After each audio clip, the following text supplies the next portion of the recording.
Good morning everyone, তোমরা সবাই কেমন আছো? আমি ভালো আছি।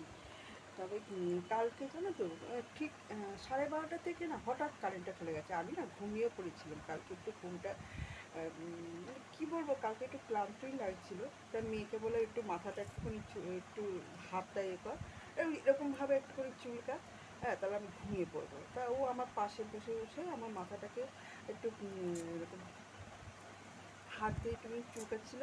আর আমি না ঘুমিয়ে পড়েছি, বুঝতে তো। এরপর অঘরেই ঘুমোচ্ছি, এবার কারেন্টটা চলে গেছে। চলে যাওয়ার পর তারপর অনেকক্ষণ পর আমি বুঝতে পারলাম যে কারেন্ট চলে গেছে, কিন্তু আমি এতটাই অঘরে ঘুমাচ্ছিলাম। অন্য সময় কি হয়, কারেন্ট চলে গেলে সঙ্গে সঙ্গে ঘুমটা ভেঙে যায়।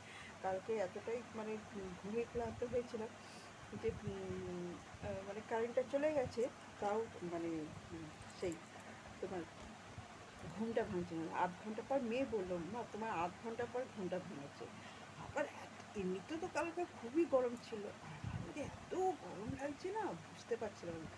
মানে কী বলবো, অস্থির অস্থির লাগছিল। মোটামুটি আমি সন্ধ্যের থেকে দুবার আমার জল ঢালাই হয়ে গেল গায়ে। একবার মানে ভিডিও শ্যুট করার আগে গা ধুলাম, গা ধুয়ে সব রেডি ফেডি হয়ে শ্যুট করে নিলাম, করে নিয়ে আবার গা ধুলাম।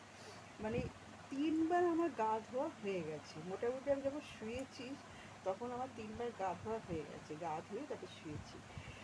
কারেন্ট আসলো প্রায় 1:30টার সময়, বুঝছো। এবার সবাই আমরা বাইরে, আমি ছাদে চলে গেছি।